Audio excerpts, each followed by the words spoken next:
Salve galera, começando mais um episódio do nosso Incendiados Podcast. E o nosso convidado de hoje é evangelista, pregador itinerante e tem uma vida que vai transformar a sua. Vem comigo nessa? Bora!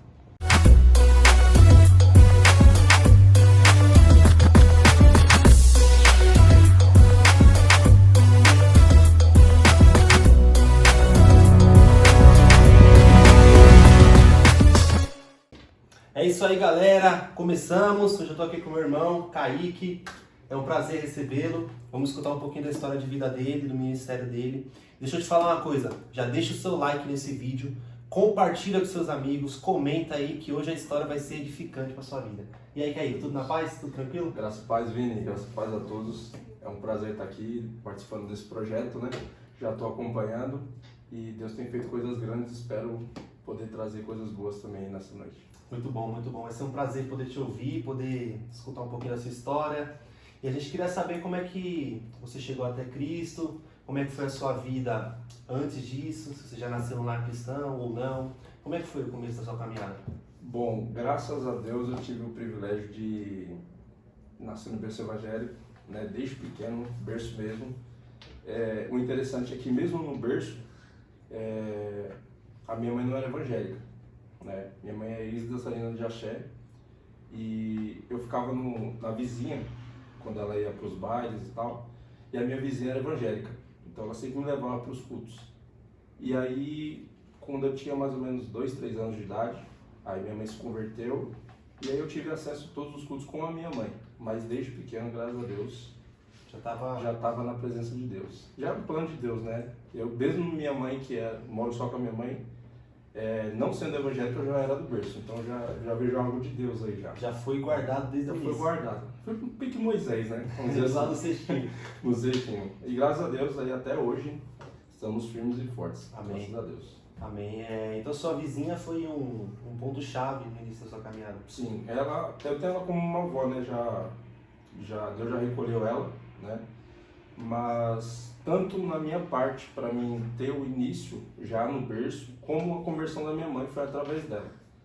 Então, mesmo ela não sendo do meu sangue, ela foi uma ponte que Deus ligou para que eu já tivesse desde o início um processo ali. Porque eu acho mais difícil, tirando a parte que Deus pode todas as coisas, eu acho mais difícil a pessoa estar no mundo para poder vir para Cristo do que esse processo já no berço. Porque no berço você já aprende tudo. Você já tem a consciência direcionada. Já direcionada, direcionada, né? Você já tem uma estratégia só.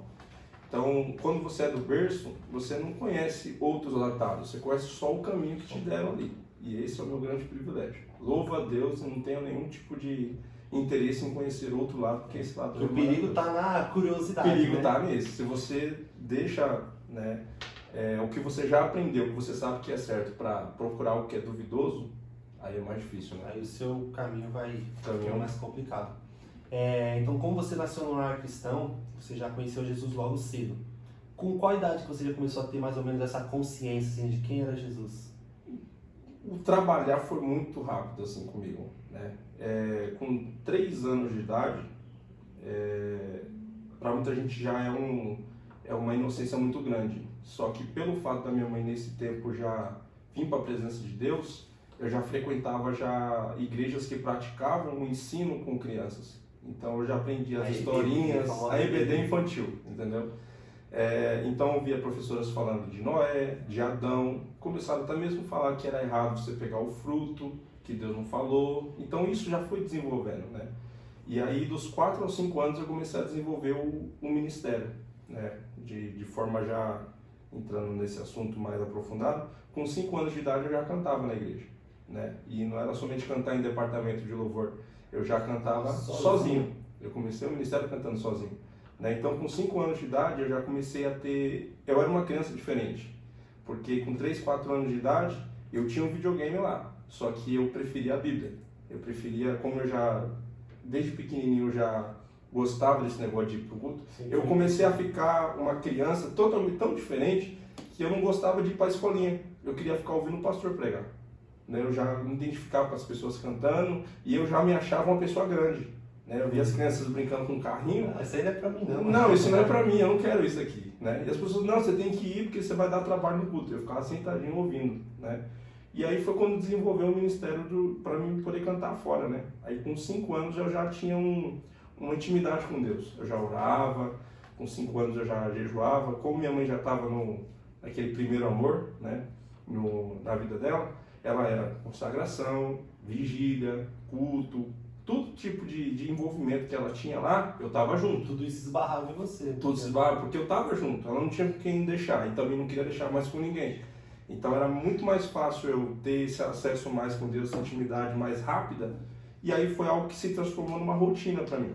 Então, no tempo que a minha mãe ela teve um afastamento da presença de Deus, eu pequeno, com 5, 6 anos de idade, era alguém que não queria deixar de ir para a igreja. Entendeu? Então a gente já pode ver que eu, com 5, 6 anos, eu já tinha uma intimidade com Deus, de uma independência espiritual. Sim. Eu precisava de uma dependência de alguém para me levar. Mas com Deus eu já tinha uma intimidade, uma consciência muito maior.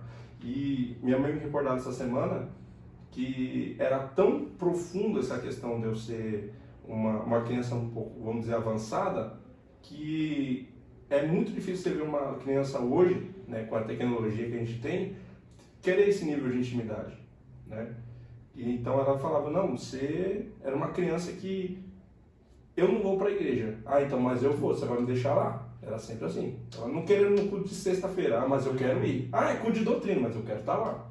Entendeu? Então, eu acho que com 5 anos de idade já tinha uma sede maior. Isso fez com que até a sua própria vontade também levantasse a sua mãe, né? Porque ela olhava aquilo ali, viu uma criança com essa sede. Porque as pessoas chegavam nela e falavam, poxa, como que seu filho de 5 anos de idade, 6 anos de idade, busca a presença de Deus dessa forma e você consegue estar coxando dois pensamentos, né?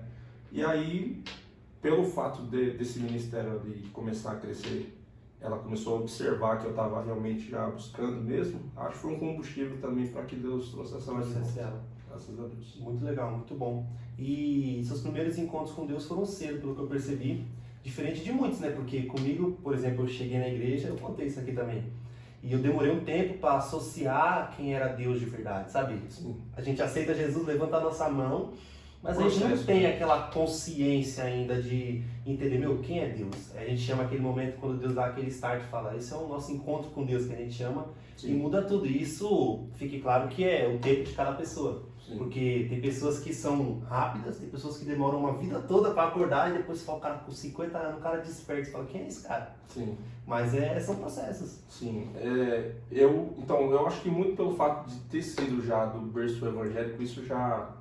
Eu acho que esse engatilhou, facilitou, né? Uma conversão hoje é muito mais difícil mesmo. Uma pessoa que já viveu a vida inteira no mundo, talvez ser numa prostituição, num crime, ela chegar e aceitar Jesus, para ela é aquele apelo que você tem que fazer de forma correta. Você tem que chegar nele e falar o que é aceitar Jesus.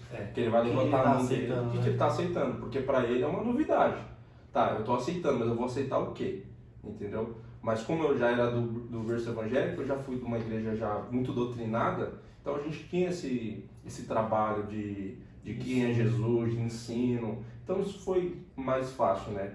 O primeiro grande encontro que eu tive com Cristo foi dos 5 a 6 anos de idade, né? E eu lembro que foi numa vigília. Próximo 6 anos da vigília. Nossa, eu era assim, hoje eu acho que eu estou um pouco mais fadigado. Cansou. Porque quando eu era criança, era uma bombinha. Do mesmo jeito que a gente olha criança aí correndo atrás de bola, sem cansar, era eu na presença de Deus. Era culto de manhã, final de semana era consagração, culto à tarde, culto à noite, vigília, às vezes era 2, 3 vigílias. Aquele monte de coisa. Ensaio de manhã, no domingo a gente estava lá, não queria dormir. E dos 5 a 6 anos eu fui para uma vigília, ela fica ali no Grajaú, próximo do terminal Grajaú. A vigília era feita numa escola, né? E era uma vigília muito renomada ali. E eu fui para essa vigília e eu lembro que eu fui cantar nessa vigília aí. E aí, quando eu terminei de cantar, Deus usou aquelas irmãs famosas do coque, as irmãs do coque. E ela veio marchando na minha direção, a mão chega só de lembrar. E ela foi e entregou uma profecia dizendo assim que aquela noite, aquela vigília, Deus estava tendo um encontro comigo. E aí parece que eu senti uma chama assim dentro do coração, assim, quando ela estava falando. E eu senti o coração queimado de uma forma assim, inexplicável, assim. A coisa que você fala assim não é algo sobrenatural, porque a mão do homem não alcança, né? E ela falando, conforme ela ia falando, meus ouvidos iam queimando e o coração E eu chorei assim, não chorei como uma criança, porque eu já era uma Já era criança. uma criança? Mas eu chorei aos prantos, parecia que eu tinha apanhado. Não, mas era o próprio Espírito Poder de Santo, Deus. né, incendiando talvez o meu ministério, minha chamada. E ali eu posso nomear como um Val de Jaboque. Foi ali que eu tive um encontro com Deus. O Senhor mostrou para mim como que era sentir Ele de verdade, né? As pessoas sentem arrepios, as pessoas sentem Deus tocando através de um louvor, da palavra, mas assim, um encontro de fato que você tem, Ele te muda. Essa é a verdade. E naquele dia me mudou. Muito cedo, com 5 anos, mas mudou. E rápido, breve, assim. Tanto que às vezes eu falo, Deus, o Senhor podia ter aquele encontro comigo de novo. Fazendo aquele já te marcou. Os encontros hoje é para outra coisa. E aí a gente vê o coração queimando. Você que não sabe por que nós chamamos incendiados, é porque nós carregamos uma chama no peito, uma chama do amor de Jesus. Exatamente. Como o Kaique falou, é algo inexplicável. É um amor que queima assim, que é só você vivendo que você vai conseguir, talvez, tentar descrever. Só quem vive não tem como você explicar. Tem coisas que são inexplicáveis, né? Tem coisas que você vai... O próprio João, quando escreveu a carta de Apocalipse, ele traz para nós aquilo que ele vê e tenta explicar para nós. Mas a gente sabe que tem coisa ali que não é de fato que ele falou. Não chega até o humano, não consegue explicar. Exatamente. E é isso. Quando você tem a experiência com Deus, ela é única.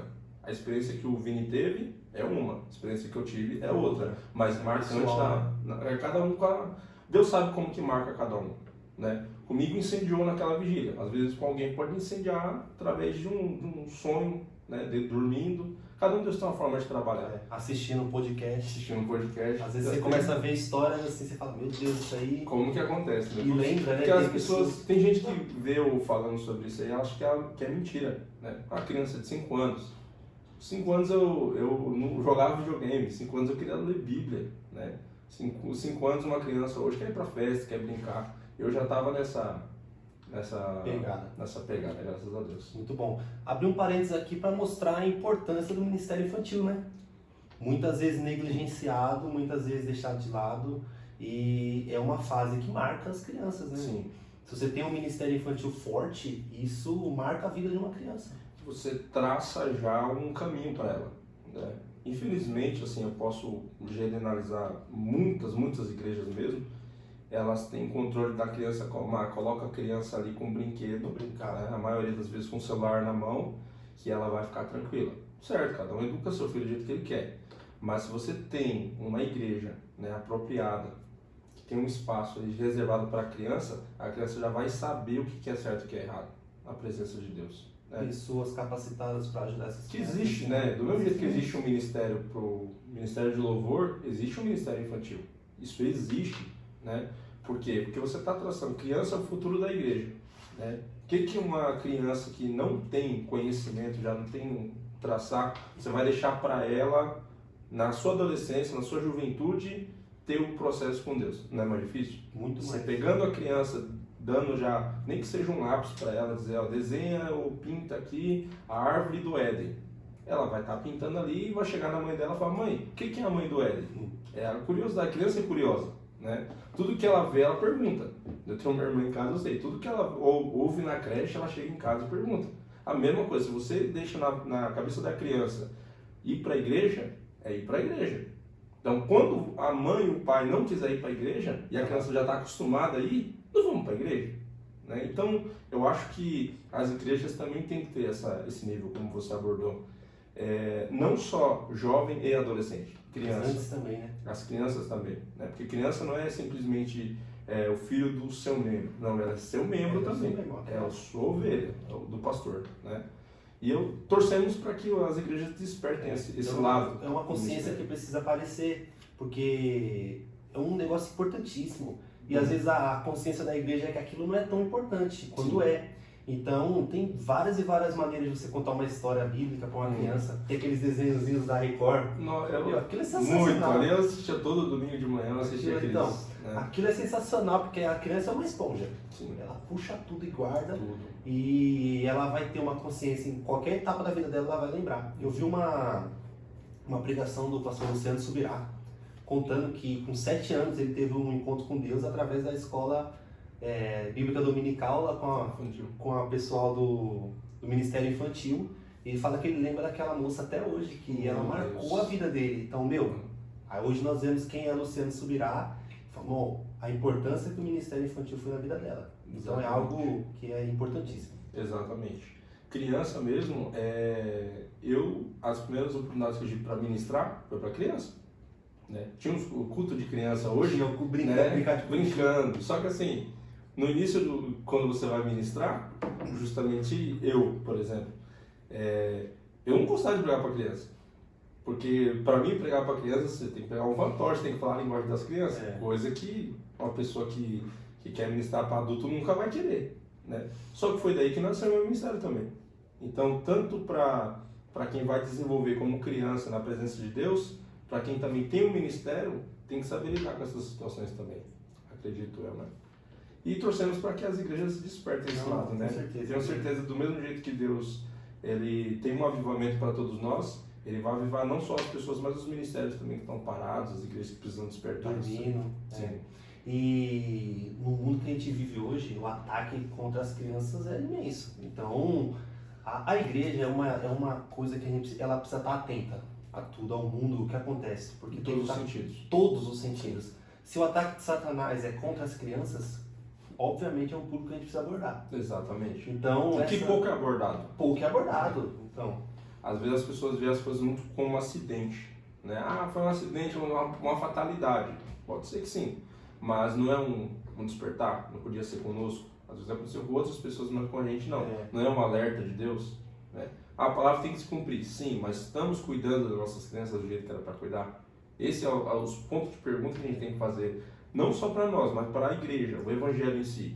Nós temos abordado a criança, porque tem gente, igrejas eu conheço, que só aborda coisa de criança no dia 12 de outubro. É dia das crianças. Vamos colocar um pula-pula aqui, uma piscina de bolinha aqui, trazer umas pessoas para pintar o rosto e tudo. Ótimo trabalho. Só que no restante do ano, o que a gente faz? Né? Então, eu particularmente acho que as igrejas estão em falha nessa questão. Eu falo porque eu vou em muitas igrejas e dificilmente eu vejo alguém preocupado com a educação espiritual do Ministério Infantil. É um ponto a se pensar, é um ponto a se orar e esperar que Deus mova corações, né? Sim, tem que despertar outras pessoas, né? Às vezes a pessoa não tem um ministério para estar ali no microfone, né? Para tocar, para cantar, para pregar, mas ela tem um ministério infantil. Ela ama cuidar de criança. Então também tem coisas que os pastores têm que abordar, né? Saber, cada um, qual é o seu ministério. O que você acha que Deus quer você? Onde que você é focado? Eu sou focado em limpar a igreja. Você vai limpar a igreja. Você é focado em quê? Em fazer missões? Você vai fazer missões. Ministério infantil, não tem. Muitos pastores falam assim, não tem lugar, ou não tem pessoas. Coloca qualquer um. Não é assim. Você tem que colocar alguém direcionado por Deus.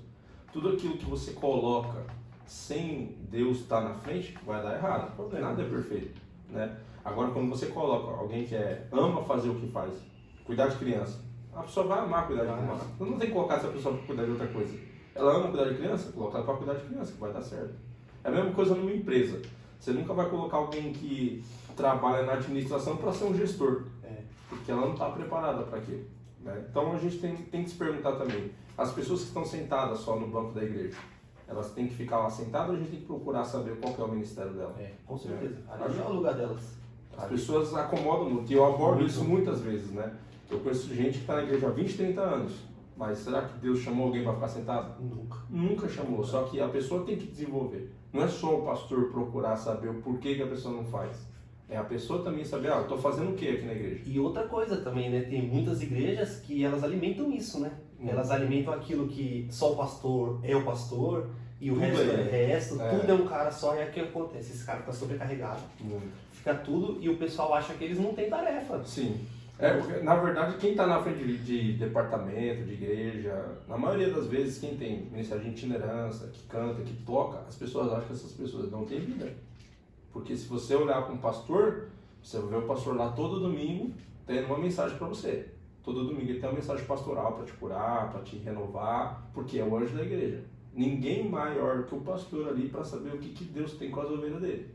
Por isso que é a palavra pastoral, é diferente. Vocação, entendeu? Ele conhece as ovelhas, entendeu? Só que assim, como você abordou, os pastores também precisam de ajuda.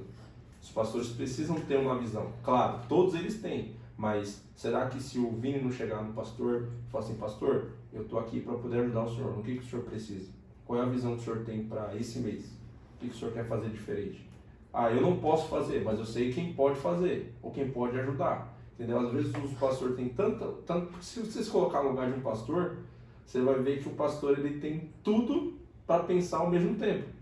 Eu estava vendo um vídeo na internet esses dias, que o pastor sentou e passou 1 minuto, ele pensou em 1000 coisas em 1 minuto. Pensou que tinha que dormir, mas também tinha que aconselhar, tinha que ligar para não sei quem, tinha que preparar o sermão, tinha que poder ajudar a irmã que estava afastada. E isso é a vida do pastor. Então, às vezes, também precisa a gente dar uma força para o nosso pastor. E aí a gente se pergunta, por que Deus criou 5 ministérios e a gente só fala do pastor? A gente vai falar disso, porque nós estamos aqui com o evangelista, então a gente vai trocar ideia sobre isso. E só pra gente não perder o assunto, você que ama crianças, e não se sinta menos não. Sim. Não se sinta menosprezado. É fundamental. É fundamental. Se soubesse a importância que é você, que como eu disse, se eu tivesse vindo do mundo, conhecendo o mundo primeiro, ia ser mais difícil. Mas para mim estar aqui, eu tive uma professora da IBD. Com certeza. Eu tive uma tia da escolinha que me instruiu. Por mais que as pessoas achem que é só para não atrapalhar o culto, que as pessoas veem muito isso. Ah, vai para a escolinha, mas vai para quê? Não, barulho. Só para você não fazer barulho. Né? As pessoas pensam nisso. Só que não, quando você tem uma escolinha bíblica, às vezes, se o crente na igreja está ouvindo o pastor e não entende a mensagem lá e não tem afiação com Deus, é perigoso o filho dele perguntar uma coisa para ele em casa e ele não saber. E o filho saber. Coisa que já ia acontecer. Então, é isso que a gente tem que saber. Não tem que lidar com o Ministério Infantil como coisa menor, não. É um ministério muito, muito importante. Muito. Se as pessoas soubessem quanto elas investiriam mais. Que aí teriam pessoas mais já encaminhadas para o ministério. Que é mais difícil trazer a pessoa, moldar a pessoa, tirar as coisas mais da pessoa, moldar a personalidade dela para depois colocar ela no ministério. Agora, quando ela já vem do berço, tá ali, né? Criada, aí o Ministério Infantil joga para os adolescentes, né? O grupo de adolescentes, a pessoa já está um pouco... Uma mentalidade um pouco mais formada, né? Jovem e bora para cima. E já vai para o ministério. Sempre que não pega no começo, né? Se pegar que nem eu, desde 5 anos, aí não tem escapatória não. Aí foi a raiz dele, foi no Ministério Infantil mesmo. E dali Deus vai tratar lá na frente. Muito bom, muito bom. E uma pergunta também, na sua escola, quando você já era cristão, como você falou, como é que era o seu relacionamento na escola? Tinha alguma dificuldade, alguma coisa do tipo? Então, eu tive muita dificuldade nas aulas de história. Muito, porque eu já vi uma oposição assim, né? Minha professora de história, ela não era cristã e ela não acreditava na Bíblia. Na minha sala tinha eu e mais um, né? Que era evangélico. E toda a sala sabia, né? Porque a gente tem isso, comunicação em rede social, a pessoa vê que você vai pregar, que você frequenta a igreja. Tudo relacionado à religião, eu sentava no fundo. Então a professora falava de alguma coisa que a pessoa fazia, olhava todo mundo para trás. Isso você já quantos anos, mais ou menos? Já estava com 8, 9 anos de idade. Criança ainda. Quarta, quinta série. Já tinha essa questão, né? Só que como eu já tinha a mentalidade formada, né? Já frequentava a igreja desde de pequeno, com 8 anos, quando isso começou a acontecer, eu já levava para minha mãe. Né? Mãe, lá na igreja, na escola, abordaram isso. Aí minha mãe tomava as providências. Minha mãe já era lá na secretaria, não, estou trazendo meu filho para falar de religião, meu filho é para estudar e tudo mais. Só que a gente já tinha isso, né? A maior experiência que eu tive, de fato, foi quando eu tinha uns 15 anos, acho que era no segundo do colegial. Primeiro ano, segundo, por aí. Isso. Que aí tinha aula também de filosofia, sociologia. Sociologia. O professor de sociologia até que era pastor, né? Ele abordava coisas assim que era muito raro, mas ele é pastor de igreja também, né? Mas o que ele abordava era coisa do socialismo mesmo, não trazendo ao lado de religião. E aí a professora de história, ela teve uma afronta com a gente. Quanto a não acreditar na Bíblia, ela mencionou isso, né? E aí a gente entrou num debate, né? Eu e ela e o outro menino. Só que o outro menino era mais esquentado do que eu, né? Mais agressivo, né? E aí eu lembro que a gente teve um grande problema mesmo, até com notas mesmo, né? Não sei se foi por maldade dela ou se foi eu que tive um pouco mais de dificuldade no que ela queria. Mas tinha uma oposição muito grande, muito mesmo. Mas passando essa questão, as pessoas me respeitavam muito lá, né? E eu tive a oportunidade de ministrar na minha escola. Legal, hein? Muito legal. Nossa, uma experiência muito boa. E eu lembro que foi minha professora de artes que abriu uma porta de igreja para me pregar, prego lá há muitos anos já. Ela me desafiou, né? Porque com artes eu sou um desastre, assim, cara. Pra desenhar, não sei vocês, assim, mas, cara, eu sou muito ruim. Pra desenho eu sou um absurdo. E aí toda aula era uma benção, mas na artes, ela passava o desenho, professora, não nasci para isso. Deus esqueceu de dar esse dom para mim. Deus não me deu esse talento. E aí ela falou assim, faz um trabalho. No último semestre ela falou assim, você tem coragem de pregar aqui? Só que eu, a mão suando, né, falei assim, não, pregar na igreja é uma coisa, você está pregando para crente. Pregar fora da igreja, você está pregando para gente Fora da zona de conforto. às vezes o pai é de outra denominação, outra religião e pode afetar. Não, a gente manda autorização para os pais, está tudo certo, tudo bem. Eu era tão assim, à vontade com o social, como a gente estava falando aqui, que eu fui de social no dia para pregar. E aí a gente foi para a sala de vídeo, as pessoas que o pai autorizou, todo mundo, só uma pessoa lá que era de outra denominação que o pai não deixou, mas o restante, 40 alunos dentro da sala. E aí eu ministrei, lembro de ministrar a mensagem da cruz, não tinha outra mensagem para você ministrar. Essa, né? Essa, não tem problema de você inventar. E aí terminando a mensagem, era intervalo, né, depois da aula dela. E tinha uma menina que ela estava em depressão profunda, e ninguém sabia. E aí eu ministrei, e quando eu ministrei, ela chorou muito, muito, muito mesmo assim. Ela foi pro intervalo, que chegou amigos dela a perguntar para mim o que foi que eu fiz para ela. Eu falei, não, mas eu não fiz nada, a gente estava só tendo uma ministração ali de Deus e tal, e ela falou assim, depois me agradeceu aos prantos, aceitou Jesus, né, que foi o mais importante. Cara, foi uma experiência incrível, assim, porque você lidar com pessoas ali que estavam no cotidiano sorrindo, e numa reflexão bíblica você viu que muitas pessoas estavam de fato abatidas, pessoas que estavam depressivas em casa, que é o caso dela, pessoas que estavam com dificuldade de convivência com pai e mãe, falando sobre perdão. Então, assim, longe da gente querer fazer um movimento de que a nossa religião é melhor que as outras, não é o nosso foco. Nosso foco é apresentar Cristo para as pessoas, né? Que foi o que eu fiz ali. E passando isso aí, eles queriam, uma coordenadora da escola queria que eu fizesse isso para a escola inteira. Só que aí não houve avanço porque as outras partes envolveu o professor, outros professores não concordaram e acabou não dando. Mas só de saber que eu tive essa experiência em trazer alguém que estava depressiva, talvez à beira da morte, não sei como é que estava o estado dela, ela confessar Jesus como Salvador, né, depois do intervalo, dizer como que aceitava Jesus. Cara, foi algo lindo, assim, lindo, algo que eu marco pra mim, assim. Não passei na escola à toa também. Lá ganhei uma alma para Cristo, isso é fundamental. Maravilhoso. Pelo que eu estou percebendo, a vocação de evangelista já estava desde o início, né? Desde o início. Eu sempre amei, assim, lidar com almas. Né? E em locais diferentes, inapropriados. Né? Que isso é foda, né? Você nunca vai imaginar que dentro de uma escola você vai ganhar uma alma para Cristo. E esses são os lugares que nós temos que alcançar. E vocação, que é a qual do evangelista, eu creio firmemente que a gente já nasce com isso dentro de nós. E no momento da nossa vida, a gente começa a caminhar para esse lado, a nossa comunidade percebe que você tem esse dom. Sim. E é justamente sobre isso que eu quero que você fale. Como que você entrou de vez nesse ministério? Quando passou o bastão dos 5, dos 7 anos, né? Dos 5 aos 7 eu cantava, como eu falei, né? Assim, você parou de cantar? Desistiu? Então, eu parei porque, assim, quando Deus me vocacionou a ministrar, foi também numa vigília com uma irmã do Coque também. Que acho que as irmãs do Coque, quando vem na minha direção, eu sei que tem mudança. Dos 5 aos 7 eu cantava. E eu fui nessa vigília cantar, quando ela entregou a profecia que Deus me faria um grande pregador. Então eu cantava, mas eu amava, assim, tinha muitas referências de jovens que já pregavam, e eu sentava no banco da igreja, um dia eu quero pregar igual esse menino aí, um dia eu quero pregar igual essa irmã aí. E eu era assim, 7 anos, como a Bíblia que Deus vai te usar, foi a profecia que ela falou, Deus vai te usar na palavra. Aí pronto, eu já queria fazer, só precisava de um empurrão, Deus deu, bom, comecei. Aí eu comecei a pregar, cantar, depois pregar e cantar, e depois eu só preguei. Só pregou. Aí tem o talento. Se eu cantar hoje, não tem como. Já era. Se eu puxar um louvor, que normalmente final de culto, nas ministrações das pessoas, tem que ter um louvor aí para poder as pessoas dirigir a mensagem e tal. Ou se eu tiver alguém, a maioria das vezes tem alguém para cantar lá, vem aqui louvar fulano de tal, vem aqui louvar. Se não tiver, eu só puxo a primeira frase da música. Joga o bastão. Aí a igreja comigo, e eu não canto mais. Porque senão eles joga pra igreja, a clássica só a igreja. Né? Mas foi o início, né? O louvor.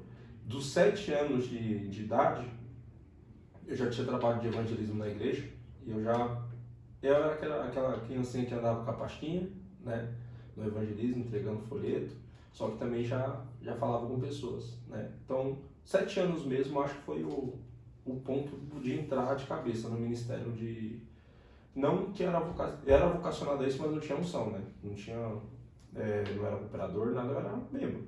Só que eu já tinha essa linhagem de sair, de evangelizar, de lidar com pessoas. Às vezes até jogando bola na rua, um amiguinho, vamos pra igreja. O que você acha de ir pra igreja comigo hoje? Ah, minha mãe não vai deixar, não, eu peço pra ela. Vou dormir na casa dos outros. É a mesma coisa. E aí eu levava pessoas pra igreja também. Sempre gostei, assim, de ter convivência, até porque como minha família é muito ausente, né, eu fui criado de maneira separada, eu vivia mais na igreja do que na minha família, porque minha família era ímpia. Então, tipo, além da minha família rejeitar muito, né, eu, a minha mãe, minha família, assim, minha casa, eu tinha muito mais amizade na igreja. Então isso facilitou também meu desenvolvimento. O círculo de amizade era diferente. Não tinha, era muito raro ter um amigo. Geralmente as festas que a gente ia, era tudo da igreja. Tinha festa na minha família, normalmente a gente ia para o culto, depois ia para a festa. Passava lá para não falar, é crente. Né? Porque as pessoas acham, crente não pode mais frequentar a festa da família. Não, tem que ter sabedoria para essas coisas, né? Então, com 7 anos eu já tinha essa mentalidade já de ganhar almas para Cristo. Já tinha essa doutrina. É o amor por almas. E ainda mais o pastor sempre falava, combustível da igreja são almas. Se você não tem uma igreja, que você não tem a doutrina de você ganhar almas, você está congregando no lugar errado. A igreja tem que ter uma visão de ganhar almas. A igreja sempre foi assim, né? Sempre. Se a gente lê a Bíblia, o foco da igreja era a pregação do evangelho. Eu acho que a modernização humana tem tirado isso de muitas igrejas. Né? Eu falo com tristeza, mas a grande verdade é que poucas igrejas têm puxado a rédea, é necessário evangelismo. Né? Por exemplo, o ministério de vocês é uma igreja que tem coisa do evangelismo, tanto em evangelizar na praça, como na rua. Na igreja também, todo o evento que tem um trabalho de evangelismo. Vai ter um culto de missões, evangelismo de manhã. Vai ter festividade, um dos dias da festividade é evangelismo. Eu vou te falar uma coisa, a igreja está voltando. A igreja está voltando. As pessoas acham que não. Mas tá. Porque só quem de fato está em uma visão ampla, assim, entendendo o trabalhar de Deus, vendo as coisas de verdade, as pessoas veem que... É discernir as estações, né? Porque as pessoas só veem o quê? Liga a televisão, vê tragédia. Ah, não, Jesus está voltando. A igreja também está. Com certeza. A igreja está incendiando. É porque as pessoas só conseguem ver o lado ruim das coisas. Exato. A pessoa não consegue ver. Deus está tendo um propósito nisso. As pessoas frequentam lugares errados e acham que aquele lugar errado é generalizado. Todas as pessoas fazem aquilo. Não, tem igreja que você vai, que a igreja está falando assim, está acontecendo isso aqui, mas a nossa igreja está focada nisso aqui. Fulano parou de fazer, mas a minha igreja está aqui. E essa igreja vai ser exemplo para a igreja que parou. Essa igreja vai mostrar para outra que não tem que parar de fazer aquilo. Entendeu? Então acho que é nessa linha aí. E eu vou te falar uma coisa. Semana passada eu estava num evento que tinha 1.800 jovens. Um evento focado em missões. E os caras... Coisa rara, vamos dizer assim. Focado em missões. Semana que vem o pessoal está indo para a Amazônia. Os caras vão pregar o evangelho numa tribo que está a 31 horas de barco de Manaus. Meu Deus. Uma tribo que não tem alcance e existem jovens indo lá pregar o evangelho. E é por isso que eu falo, a igreja está de pé.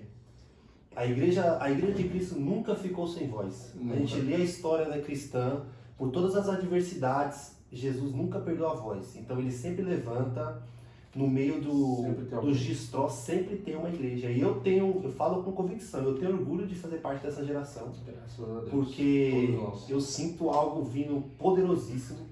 E eu sinto que a gente está muito perto de ver o nosso Deus raiar nas nuvens. O avivamento que muitas pessoas não vê, que é a mudança de vida, né? Confundem muito essa questão de avivamento e movimento, são duas coisas bem diferentes.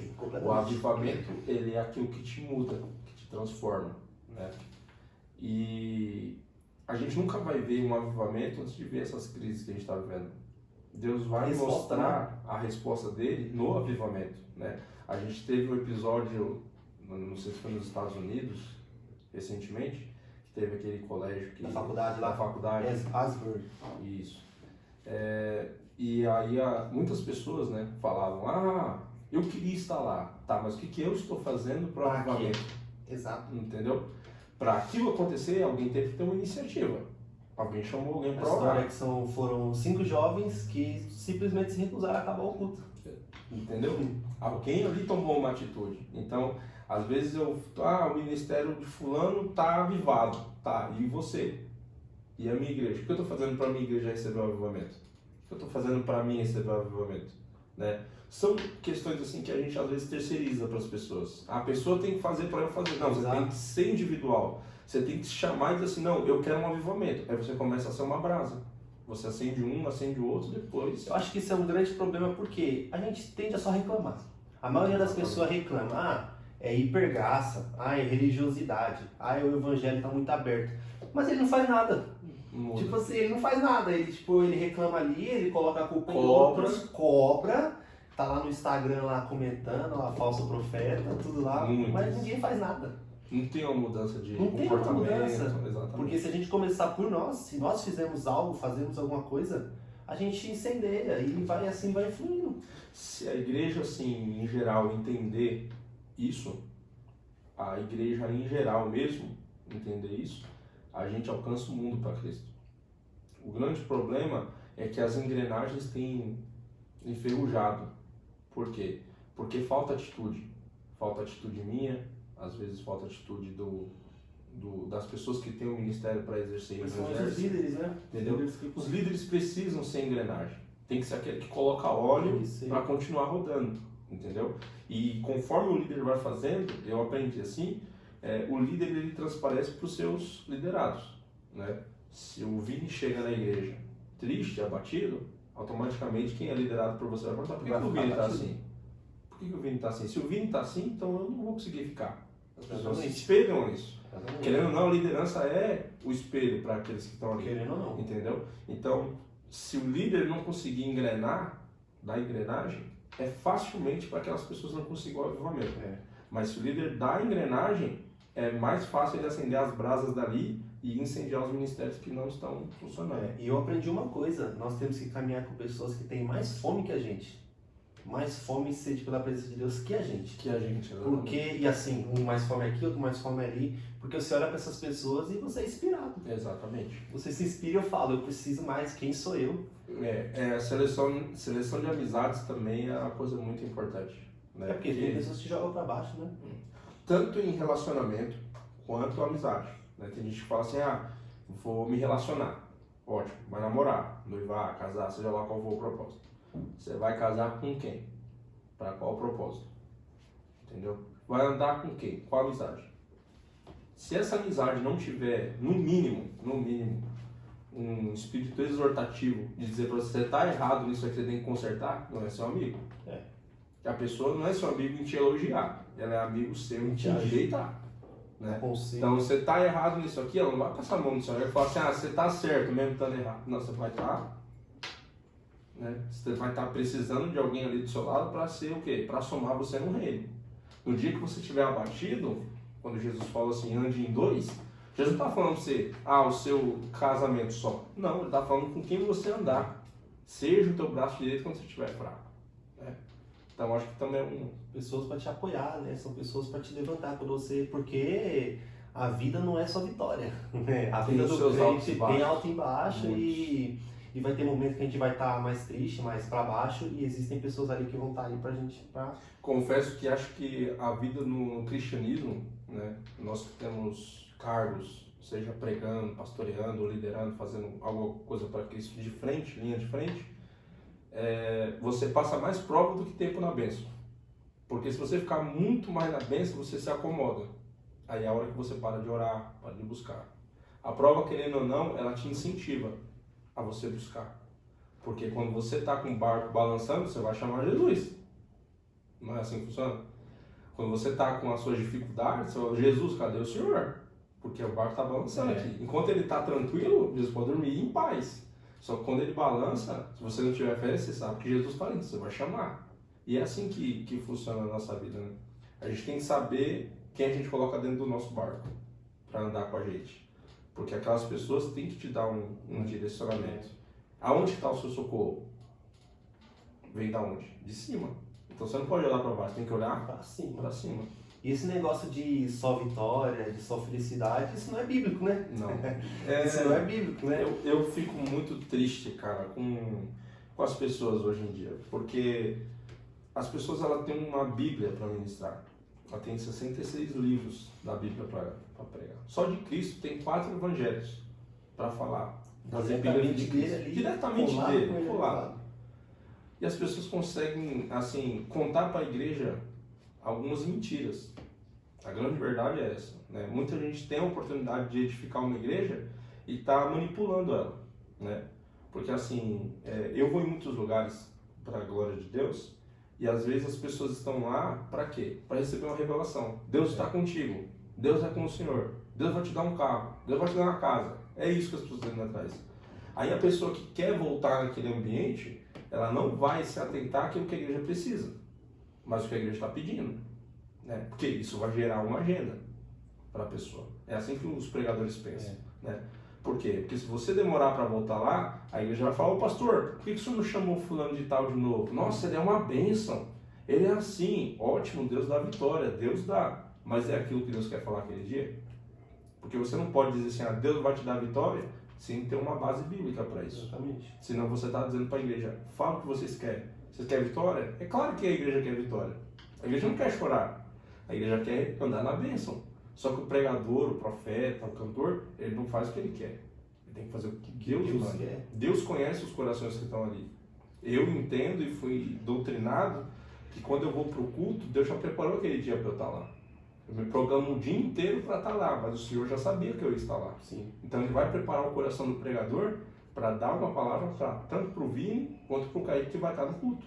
Então cada fatia do bolo que Deus vai distribuir ali vai servir para alguém. Então eu não posso chegar lá. Quantas vezes eu estudei a noite inteira um texto, fiz um esboço de 4 folhas para chegar no culto e falar, você não vai pregar isso aqui hoje? Aí eu falo, não senhor, eu estudei a madrugada inteira. Não, eu estudo de madrugada das 2 às 5 da manhã. E o senhor não, tem gente que precisa ouvir outra coisa. Quantas vezes Deus me direcionou a uma pessoa que não era evangélica? Só aquela alma é preciosa e eu quero salvar ela hoje. Evangelho. Então vai lá e prega o meu evangelho hoje. Isso. Prega a mensagem da cruz hoje. Não, senhor, mas não é apropriado, hoje tem tema. Não, mas eu quero salvar aquela vida ali. Encaixa o meu evangelho na sua mensagem e eu vou te dar a estratégia. É isso. E chegar no fim. E fica a dica para os pregadores, né? Ó, você olhou para a igreja ali, Exatamente. pessoas não conhecem Jesus, evangelho, meu amigo, não tem outra. Não tem, a pessoa vai aceitar o quê? É o evangelho que é poder. Quantas vezes eu tive um texto para pregar totalmente fora e eu falava assim, Jesus, como que eu vou enfiar o Senhor aqui dentro? Porque era a mensagem do Antigo Testamento. E aí você preparou uma mensagem de unção. Deus ungiu Davi. Você vai levantar Jesus como num texto desse? Jesus só ungiu no meio dos irmãos. O Senhor derramou o azeite, chama lá do pasto, Davi está lá, e Jesus falou, se vira, bora chegar vai lá. ter que colocar eu aí dentro. E Deus dava estratégia. Consegui entrar dentro de uma vertente que dava direto na salvação. Aí você olhava para a pessoa e você estava chorando. É isso. Né? E aí a hora que o pregador tem que saber isso. O pregador tem que saber o seu nível de ambiente. Ele está pregando só para crente? Quais as pessoas? Ele está pregando só para cristão? Amém? Deus vai direcionar uma mensagem só para cristão. Se ele vê uma pessoa afastada ou que não confessou Jesus como Salvador, é obrigação do Evangelho ser pregado. É obrigado, não obrigado. tem conversa. Você tem um texto lá, irmão, Jesus vai te dar um direcionamento para você dar um apelo ali. Você precisa chegar lá. Precisa chegar. E a Bíblia é direcionada a Cristo. Toda. Então não tem como você falar assim, não deu. Não, em algum momento você vai conseguir encaixar Jesus no texto e vai naquele coração. É uma flecha. Vai direto no coração da pessoa. E é isso, é completamente diferente de você estar aquele culto de domingo, tá só a sua igreja. Aí você vai falar de disciplinas espirituais, você vai falar de jejum, oração. O cara que é novo convertido, ele não sabe o que é isso. O cara vai falar de jejum com um cara desse.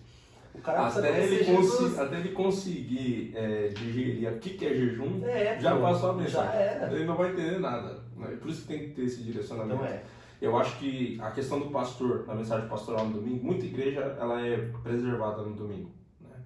Às vezes só o pastor prega, né? No domingo, que é culto de família e tal, e o pastor tem esse discernimento do alto. Né?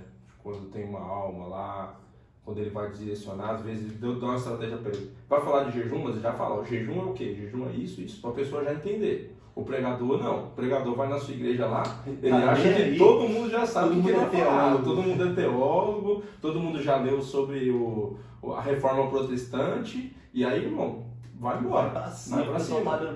Aí que você olha para a igreja assim, tem 2 irmãos lá que lê o que você está falando e consegue interpretar. O restante não. Então você tem... A base do texto pregado todos precisam entender. Por isso que a mensagem, quanto mais simples, mais ela consegue alcançar a pessoa. E esse negócio de contextualizar a mensagem para o público, o cara que é evangelista tem uma facilidade com isso. Você vai falar melhor para mim isso, porque a vocação do cara é essa. Conhecer pessoas, conhecer público. Então, ele mapeia. Ele tá ali, ele tá observando e fala, aquele público ali...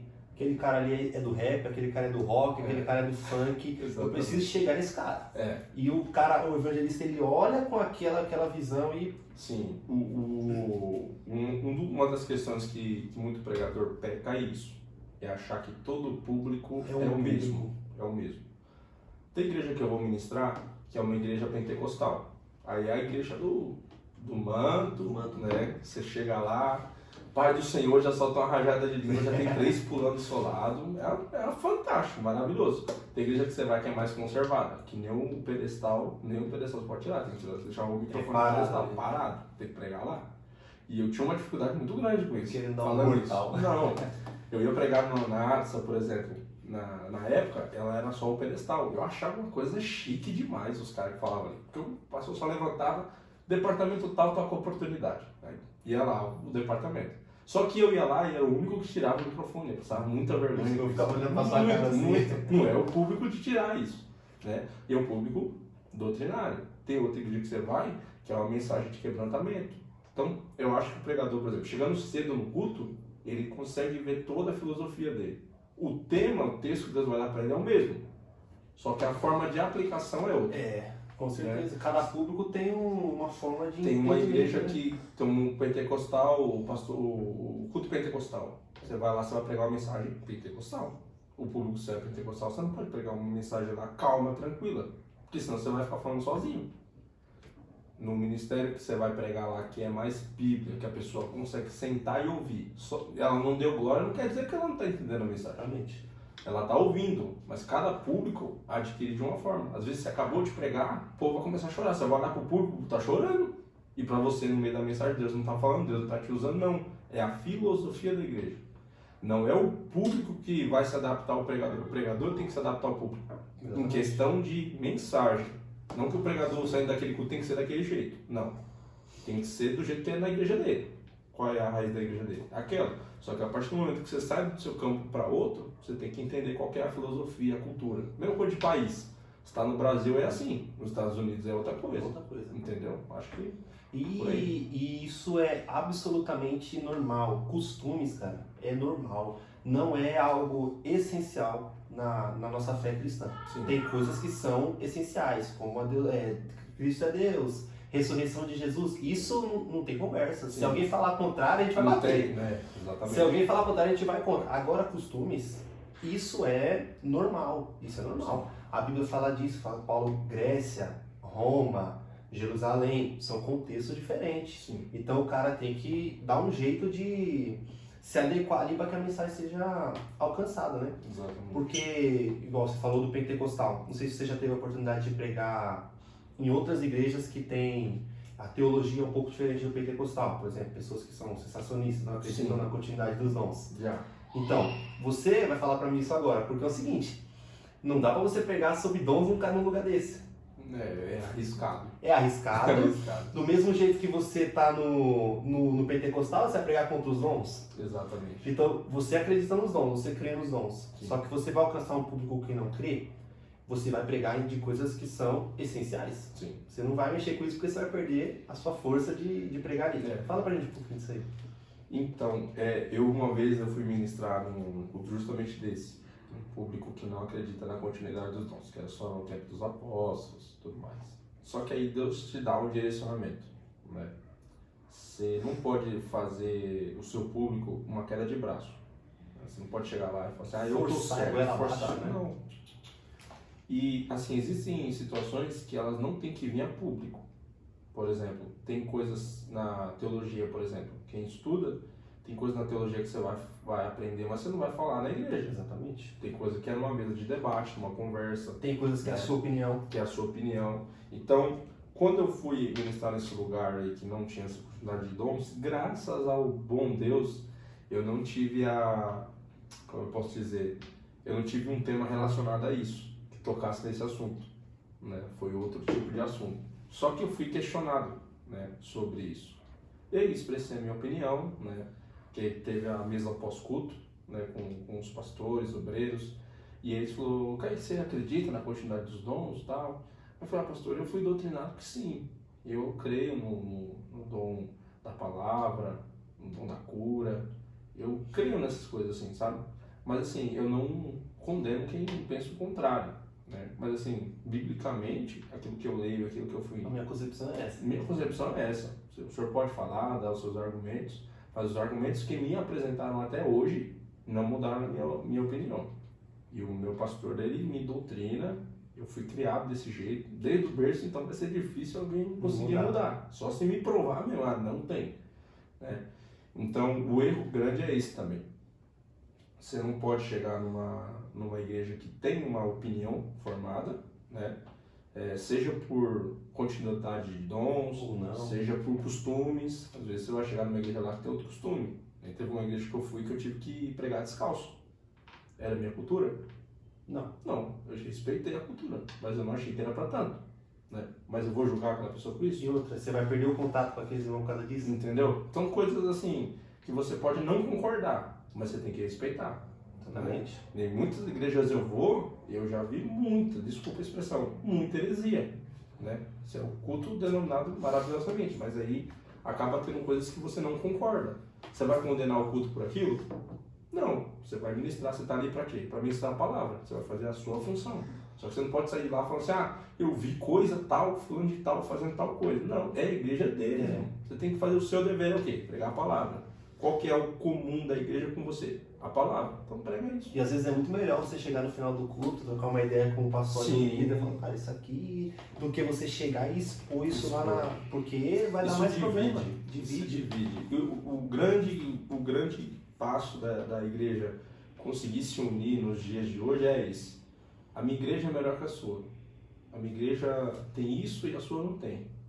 A minha igreja está certa e a sua está errada. Não. Placa nunca vai levar ninguém para o céu. A igreja do Vini não é a mesma que a minha. Eu já estive lá. É uma igreja abençoada. Não é a mesma liturgia da minha, mas é uma bênção. Entendeu? Então não é porque eu congrego em outra igreja que eu não posso ser amigo do Vini, que eu não posso concordar com a igreja dele. Não, tem coisas que eu acho que entra a religiosidade nisso. Em só a minha ser... Só a minha é certa. Entendeu? Aí entra a religiosidade. Quando a gente começa a achar que só a gente é certo, seja lá pelo que a gente faça, religiosidade. Aí entra o pecado. Aí entra o pecado. Porque se a igreja se unisse, a sua força, por exemplo, é evangelismo. É o comum das igrejas, evangelismo. Se a minha igreja se unisse com a sua, seria já um povo a mais para poder evangelizar. Mas o que a gente faz? A gente divide. A gente que eu falo assim, o geral da igreja. A gente divide. A gente vai fazer isso aqui e isso aqui. Vocês vão fazer isso. Quantas vezes eu vi várias oportunidades, por exemplo, de evangelismo numa praça. Vamos trazer tal cantor, tal pregador para vir aqui. Quantas igrejas fizeram aliança e quantas falaram eu não vou fazer? Ou porque é tal pessoa. Porque é tal pessoa. Ou porque, eu não concordo.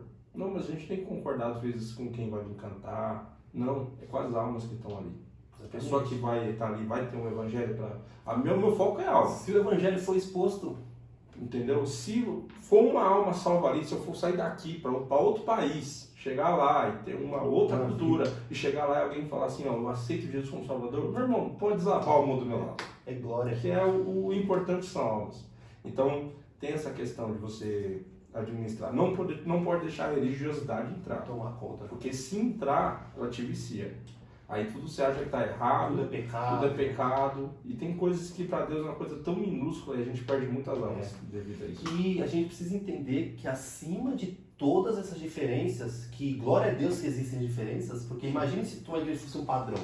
Ah, não, Todo mundo fosse igual. Já pensou que caos? E também só se Adão não tivesse pecado, né? Aí, mas, meu, e seria uma inocência, não teria maldade. imagina o caos que ia ser isso aqui. Então a gente precisa entender que acima de tudo isso, nós somos irmãos, cara. Todos nós cremos em E Jesus. membros de Cristo. Todos nós fazemos parte da igreja de Cristo, o corpo de Cristo. Todos nós cremos que Ele vai voltar. Nós somos irmãos, cara.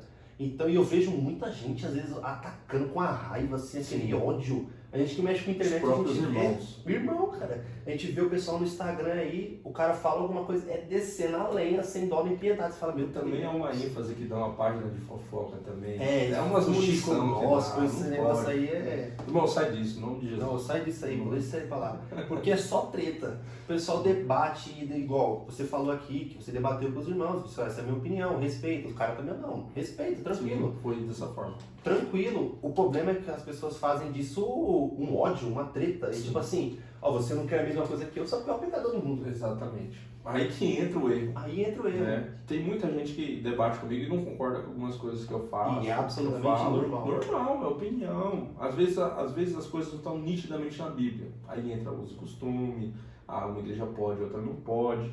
Só que aí é uma questão que você tem que saber administrar. Né? Primeiro, tem igreja para todo tipo. Tem igreja para todo gosto. Todo gosto. Você tem que saber o que te leva para o céu. Primeiro, se não for doutrinado na Bíblia, Esquece. Tá errado. Esquece, tá errado. congregue numa igreja que tenha a Bíblia. Que teu pastor pregue Bíblia. Que teu líder, né, seja firmada na Bíblia, na palavra. Se não houver, se tiver só ego humano, só louvor que dá pra você o ego, que você é bom, só homem, irmão, sai disso. Isso aí é errado. Né? Mas exatamente essas questões. Tem, como eu disse e repito, tem coisa que é um debate assim. Que você vai falar a sua opinião e você respeitar o outro. Se você tiver uma opinião e não saber ouvir a outra, aí você nem entra no assunto. Porque tem coisas que são debates infindáveis. Sim. Tem coisas, por exemplo, eu acho que eu vou levantar aqui, mas só pra gente pincelar. Eu ouvi muita gente falar assim sobre o ministério do apóstolo. Tem gente que crê, tem gente que não crê. Tem gente que acredita, tem gente que não acredita. É uma questão bíblica. É uma questão que tem na Bíblia. Só que tem gente que tem opiniões diferentes. Eu tenho a minha interpretação. Tem outras pessoas que têm outra interpretação. Exatamente. A gente vai deixar de ser irmão de Cristo porque a gente não concorda? Não pode deixar disso acontecer. Exatamente. Então, um dos debates são esses. A gente pode vir um dia aqui só para falar do Ministério Apostólico, porque o negócio tem resenha, tem ideia, tem coisa para falar, e é polêmica, é assim, mas são coisas que tem que ser O faladas. que não pode é você deixar a religiosidade entrar. Tomar conta. Você pode ter uma opinião. Talvez a sua opinião mude a minha, porque os seus argumentos são melhores que os meus. Você provocar aí que é assim, assim, assim. E aí eu vou ter que ter a humildade de falar, eu estava errado nesse tempo. Né? Consciência. E vice-versa. Tem muita coisa que a gente tá errado. E, o cara te mostrou na Bíblia a humildade de você, realmente. Exatamente. Eu nunca tinha Mas visto tem gente que é tão... É duro, o negócio Não, eu tô certo. Não, irmão, tá escrito aqui. Não, eu tô certo. Não, irmão, a Bíblia tá certa. Tá na Bíblia, Tá na não Bíblia. tô nem aí pra Bíblia. Isso. E a gente entra em coisas que tem pessoal que acredita que o pensar dele já é maior que a Bíblia. Aí não tem nem como conversar. Aí Aí já fica difícil. Já é bom nem entrar. Mas galera, é isso aqui, ó. É A Bíblia, palavra. é A Bíblia, palavra. ó. Procura uma igreja que ensine Bíblia. A nossa régua de medir, a nossa chave é isso aqui, ó. Exatamente. A gente tá conversando a nossa opinião, mas o que fala é a Bíblia. O manual do cristão é a palavra. É a palavra de Deus, então... Se você... A própria Bíblia diz, né? Conhecereis a verdade e ela vos libertará. E ela está falando em todos os sentidos. Em tudo. Da sua religião, da sua religiosidade, melhor dizendo, né? Da sua forma de pensar, de vista. É tudo manual. É a Bíblia que vai tirar todas as conclusões. Isso é maravilhoso. Ainda bem que a gente tem essa Bíblia. Glória a Deus por isso. Manual. E coisa que muita gente não dá valor, né? Falando sobre isso. Muita gente tem a Bíblia e não lê.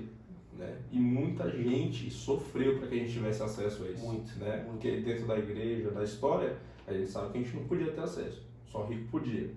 E aí, com derramar de sangue, com muita luta, A gente não tem. E o país ainda também é conservador em questão de você ter liberdade religiosa. Isso, né? Porque a gente tem que se apegar a isso. A gente tem visto na política uma guerra travada, né? Porque existe o cumprimento da palavra de Deus. Vai ter momentos que a gente vai ter e não vai poder, né? Então, fica uma reflexão para nós também. Salmo 119 fala, guardei a palavra no coração para não pecar contra ti. Exatamente. Então é isso, a palavra no coração. Galera, quando a gente conhece essas histórias que o Kaique está falando, a história da igreja, ela nos incendeia, nos motiva, porque é sensacional, velho. Assim, a gente vê o caminho que isso aqui traçou para estar nas nossas mãos aqui. Uma das histórias que mais me impacta é a história de Lutero e John Hus, que veio antes de Lutero. John Hus foi aquele pré-reformador que começou a fazer o trabalho que Lutero concretizou. E ele foi assassinado, queimado vivo. E antes dele ser queimado, ele fala, hoje vocês queimam um ganso, mas daqui a 100 anos haverá um cisne que vocês não vão conseguir queimar. Olha. Depois de 100 anos, Martinho Lutero vem com a reforma protestante. E aí nós estamos aí com a palavra de Deus. Como que é gratificante, né? Até dou abre esse espaço para dizer para você que não estudou sobre isso, muita gente não estudou sobre isso, né? E às vezes a gente não entende, né? E é muito bom o crente cristão, na verdade, ele estudar sobre isso. Como foi o nascimento da igreja, tanto a igreja de Atos, né? Capítulo 3, que foi formada, como também a reforma protestante, né? Quem estava lá, quem foram os reformadores, as histórias deles, porque isso, além da gente ter o conhecimento, edifica demais. Né? Porque o povo, inclusive, o povo hoje não sabe o que é sofrer. O Com povo certeza. acha que o sofrimento é alguém falar mal dele, é alguém jogar direta para ele na rede social. E isso aí não é perseguição. Isso aí é um desafeto que a pessoa não tem humildade de chegar na pessoa e resolver as coisas. Porque sofrimento precisa ser jogado num estágio para ser comido por leões, né? Ser queimado vivo, como os reformadores foram, como os discípulos foram lá. Entendeu? Então, vocês estudando isso já é também um incentivo no nosso coração para nós entender o que passaram para a gente ter isso aí. Fica E entender que a nossa fé é muito maior. Muito. Porque as pessoas têm mania de achar que Jesus nasceu junto com a gente no nosso ano. Então, tipo assim, a gente pega Jesus e alinha ele completamente a nós. E aos nossos costumes. Aos nossos costumes e fala, esse aqui é o padrão. Jesus é assim, assim, assado. E qualquer um que sai fora disso tá errado. Mas, quando você olha para o horizonte e você vê que Jesus realmente é o Deus das nações, você fala, é muito maior. Não é só isso. Não é só isso, cara. Você vê o pessoal adorando na África, na Colômbia, é completamente diferente da gente. Sim. E eu acho que o Brasil acaba passando vergonha em questão de adoração, assim, de modo geral. De sinceridade. Né? Por exemplo, oferta. Eu acho que, se não me engano, na Angola ou na África. O pessoal dançando. Né? Dançando. Vamos ministrar oferta. O povo sai mais avivado do que ouvindo louvores, assim, para ofertar. Eles têm uma vontade, assim, parece que é uma voluntariedade tão grande que eles não conseguem expressar só em colocar um valor de oferta. Eu vi um testemunho esses dias do pessoal contando da moça na África. Ela andava 8 horas para chegar no culto na igreja. 8 horas. 8 horas. E se ela andar 8 para cá, ela vai voltar 8. Aí ela andava 8 horas e falou que chegou lá, tinha um negócio para comer lá, e o pessoal para ela, vai comer? Ela, não, calma aí, tá tranquilo. Perguntaram para ela quanto tempo fazia que ela não comia, ela fala 15 dias. Olha, meu Deus. E a pessoa tá 15 dias sem comer e alegre, cara. E você fala, que Deus é esse que essa pessoa serve? E aqui no Brasil a gente tem tudo, cara. E, tudo. Então, e chega num culto às vezes por causa da diversidade do dia a dia, do trabalho, né? E não consegue adorar a Cristo. Mas as preocupações têm nos tomado. Serve de experiência para nós também. Isso. O maior perigo, acho que o maior adversário que a gente enfrenta no Brasil hoje não é o anticristianismo, não é o satanismo, é esse quase cristianismo que o pessoal vive. É esse, tipo assim, eu sou quase cristão, mas eu não sou tanto assim. Eu acho que isso é o maior... É o cochear em dois pensamentos, né? Tem muita gente que vai para um culto, mas não sabe se cultua ou não. Será que tá valendo a pena eu vir aqui? São coisas bem complicadas, porque isso não parte dos outros. Não é eu chegar em você e falar assim, você tem que fazer. Não, você tem que partir de dentro de nós. De dentro. Porque isso é voluntariedade, você tem que querer. É a mesma coisa da pessoa que fala, ora por mim. Ótimo, eu vou orar por você. Mas a minha oração vai edificar a mim por estar orando por você. A minha oração faz efeito em você quando você quiser mudanças. E é a partir do momento que você ora. Então, se eu não oro e peço para você orar por mim, vai edificar você porque está orando. Mas só vai ter efeito em mim se eu orar também. Sim. Mais ou menos essa. Então é isso, galera. É isso aqui, ó. Bíblia. Não deixe de. Não deixe de conhecer isso aqui. E depois vai conhecer a história de Cristo lá da nossa igreja, que você vai ver como você vai ser tocado.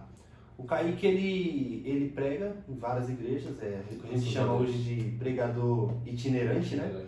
Conta pra nós um pouquinho como é que é essa experiência, como é que é fazer isso. Nossa, eu primeiro assim, eu sonhava em pregar, mas assim, nunca imaginei que durasse tanto tempo.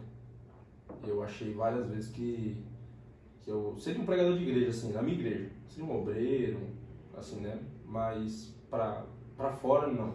Nunca achei que eu...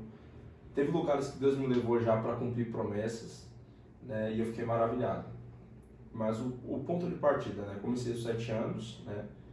Vou fazer 18 anos pregando esse mês. 7 mais 18... Peraí, só deu 25.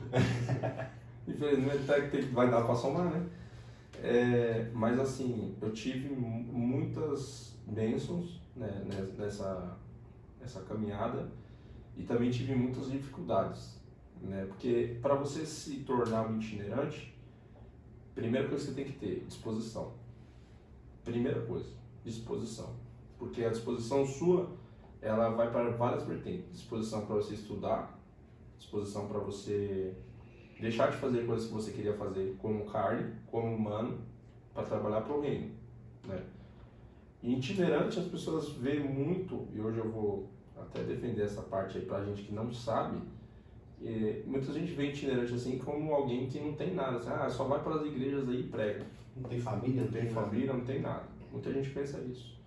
Muita gente acha que o itinerante ele não tem uma igreja, o itinerante não tem uma vida, né? Como um pastor. O itinerante, às vezes, as pessoas acham que o itinerante não é nada, né? A itinerante está aqui, vai pregar aqui, mas é igual o pastor aí, se vira, tem que pregar mesmo, tem que... Né? É seu papel. Seu papel. Mas a itinerância, ela te machuca porque ela precisa te moldar. É uma chamada ardua, muito ardua. Porque na itinerância você vai ter que abrir mão de muita coisa mesmo, assim. Se você quiser de fato ser um itinerante, a sua disposição vai ser complexa. Você vai perder amigos, você vai perder amizades de longas datas, né? Que às vezes a gente fica tão grudado com gente que começou com a gente que a gente acha que a pessoa vai até o final com a gente, mas não vai.